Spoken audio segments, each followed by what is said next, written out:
आजादारी की बात आ गई है तो अपने बच्चों और नौजवानों से ये गुजारिश जरूर करना चाहूंगा। मैंने बार बार कहा है और कहता रहूंगा कि अल्लाह का वास्ता अज़ा को अज़ा रखिए, अज़ा को तमाशा न बनने दीजिए, अज़ा को तमाशा न बनने दीजिए, अज़ा को अज़ा रखिए। इसलिए कि अज़ा में जो असल चीज है वो है गिरिया और जिक्र। तो कियारी माँ ने यही पूछा कि बाबा मेरे बच्चे पर रोएगा? जब पैगंबर ने फरमाया फातिमा घबराओ नहीं, मेरी उम्मत के मर्द हुसैन के मर्दों पर, मेरी उम्मत की औरतें हुसैन की औरतों पर, और मेरी उम्मत के बच्चे हुसैन के और बच्चों पर नहीं। गिरिया ही असल है। अगर अज़ा के नाम पर जाहिर है कि हम आजाद नहीं है, हमें कानून का पाबंद बनाया गया। आजादारी भी कानून इस्लाम से, कानून मजहब से अलग नहीं है। लिहाजा हमें हक नहीं है कि जो हम दिल चाहे हमारा हम अल्लाह के नाम पर करने लगे। और आप याद रखें कि स्टेचू बनाना, चाहे वो ताबूत की शक्ल में हो, किसी भी शक्ल में हो, चाहे अलम की शक्ल में हो, इस्लाम में स्टेचू का बनाना हराम है, हराम है, हराम है। मैंने कहा कि अज़ा को अज़ा रखिए। मैंने एक खुतबे में किया था कि हमारे बुजुर्ग आबा व अजदाद ने जो अज़ादारी की है और हमसे अच्छे अज़ादार थे, हमसे ज्यादा खुलूस से करने वाले अज़ादार थे वो। मैंने अपने बचपन में ऐसे लोगों को देखा है, अब वो लोग नजर नहीं आते। सबसे बड़ी बात है खुलूस। लिहाजा एक नई नई इजाद के सहारे अज़ादारी तमाशा होती जा रही है। इस अज़ादारी को तमाशा न होने दे, ये हम सब का फरीज़ा है। ये फकत एक तबके का फरीज़ा नहीं, मौलवी का फरीज़ा है, आपका भी फरीज़ा है। तो जहाँ आप देखें कि अज़ा तमाशे में तब्दील हो रही है, तो आप करें, वहाँ रोकें, कोशिश करें। हाँ, वो तो इला सबील रब्बी बिल हिकमा वल मौइज़तिल हसना, ये जरूर ख्याल रहे कि लड़ाई झगड़ा करके नहीं, एहतराम के साथ, इज्जत के साथ, कायदे से रोक टोक के। इसलिए ये हुक्म परवरदिगार है कि अपने रब के रास्ते की तरफ बुलाओ, मगर बहुत हिकमत और होशियारी के साथ। और अगर कभी बहस मुबाहिसे की नौबत आए तो बहुत अहसन तरीका तुम्हारा होना चाहिए बहस और मुबाहिसे का।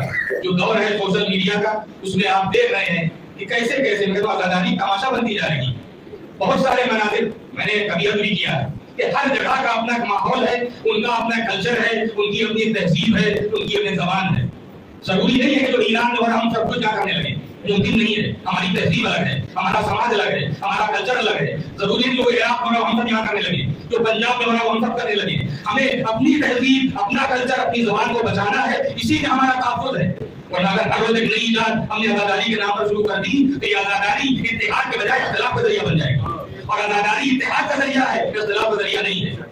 जाहिर है कि पंजाब का अपना अलग कल्चर है, उनकी जबान अलग है, हमारी जबान अलग है। आज हमारे नौजवान उस कल्चर को इख्तियार करके कुरान को कुरान कहने लगे, असर को असर कहने लगे। हम तो इतने बेज़बान हो गए कि हम अपनी जबान से मालूम नहीं रहे कि हमारे बच्चे, हमारे घर के बच्चे वो कुरान को कुरान कहने लगे, असर को असर कहने लगे। ये हमारी कमी नहीं है, उनकी जबान अलग है, हमारी जबान अलग है, हमारा कल्चर अलग है, हमारी तहजीब अलग है, हमारा अंदाज अलग है, हमारी अदा का तरीका अलग है। और जाहिर है कि तरीके तो सब जगह के अलग अलग हैं। उनकी पंजाब की तहजीब में शायद शुरू ही से है कि कमीज उतार कर मातम करना, लेकिन बुजुर्ग हज़रात मेरी तारीफ करेंगे कि हमारी तहजीब में कम से कम बनियान उतार कर, कमीज उतार कर मातम करना हमारी तहजीब में नहीं है।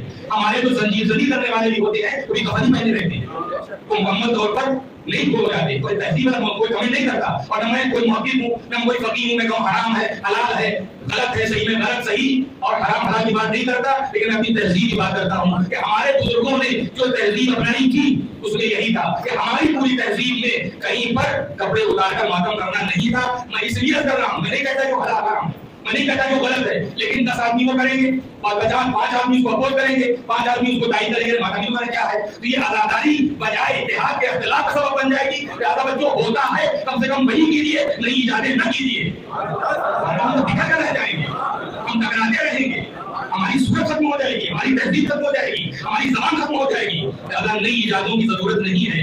जो कम से कम पुरानी बातें हैं, हमारे बुजुर्ग आबा व अजदाद जिस अंदाज पर अदाकारी करते रहे हैं, तब फिर उसी पर बाकी रहिए। हो सकता है बहुत सारी चीजें हों जिन पर तनकीद की जा सकती है, लेकिन कम से कम उसी पर बाकी रहिए।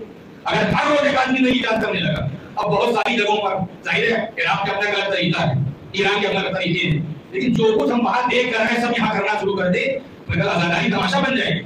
पूरा मंजर दिखाया जा रहा है, जैसे आप करबला का मैदान है, यहाँ कुछ लाशें पड़ी हुई है, अब कुछ लड़कियां तैयार आ रही हैं, ये कुछ है, वो नहर बनाई गई है। और मैंने ऐसी तमाम जगहों पर देखा है, आप यूट्यूब पर देख सकते हैं कि कोई गिरिया करता नजर नहीं आता है। एक भीड़ लगी हुई है, एक जमे अखीर है, और एक हाथ में मोबाइल है, खाली फोटो हो रहे हैं। क्या यही होता है?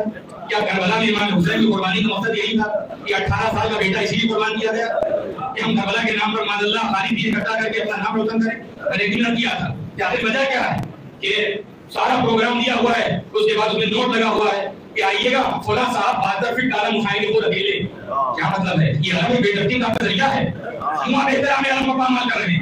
ये अलम है भाई, ये बेइज्जती का नजरिया नहीं है कि आपको वेट उठाना 72 फीट आलम अकेले उठाएंगे। ये ऐलान करने की क्या जरूरत है? कि किसके लिए उठाएंगे? अल्लाह के लिए उठाएंगे या लोगों के लिए उठाएंगे?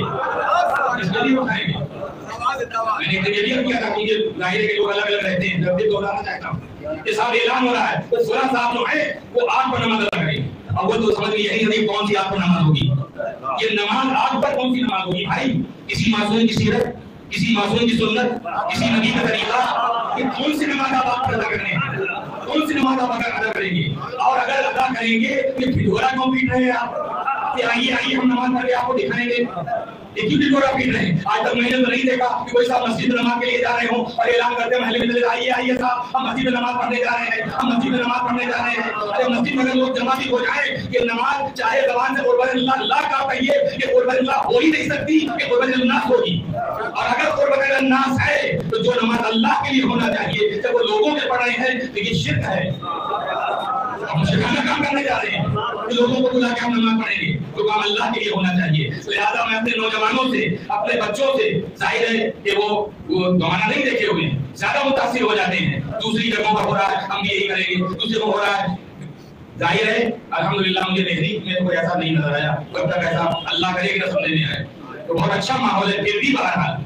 लेकिन मैं अर्ज करना चाहता हूँ अपने नौजवानों से, बच्चों से कि आप अपने बुजुर्गों के, और जाहिर है कि मौला का इरशाद भी है कि मुझे नौजवानों के अमल से बुजुर्गों के राय ज्यादा पसंद, ये मौला का इरशाद है। लिहाजा बुजुर्गों को भी कम से कम आप अपने उसमें शामिल रखिए। प्रोग्रामों की होड़ लगी हुई है, होड़ लगी हुई है, लेकिन जो मकसद है वो मकसद कहीं जब नजर नहीं आता तो फिर जाहिर है कि इसमें हमें कुछ मुहासबा करना चाहिए। आज ये 8वीं रबीउल अव्वल की तारीख अपने मुहासबे की तारीख, 2 महीने 8 दिन तो गुजर गए, हमने मजलिसें भी पढ़ी भी है और मजलिसें सुनी भी है। अल्लाह मुझे भी तौफीक दे बेहद ज़हरा व अबीहा व बालिहा व बनीहा, मैं भी अपने गरीबान में साथ डालकर अपना हिसाब कर सकूं कि 2 महीने 8 दिन मैंने जिक्र तो किया है, लेकिन मैंने क्या खोया और क्या पाया। इस जिक्र से मैंने बहुत चंदके हासिल किए हैं, या वाकई मैंने कुछ सोचा भी है कि मजलूम की शहादत का मकसद क्या था।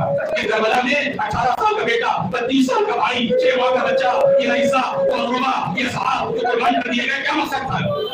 अल्लाह मुझे भी तौफीक दे, आप सबको तौफीक दे।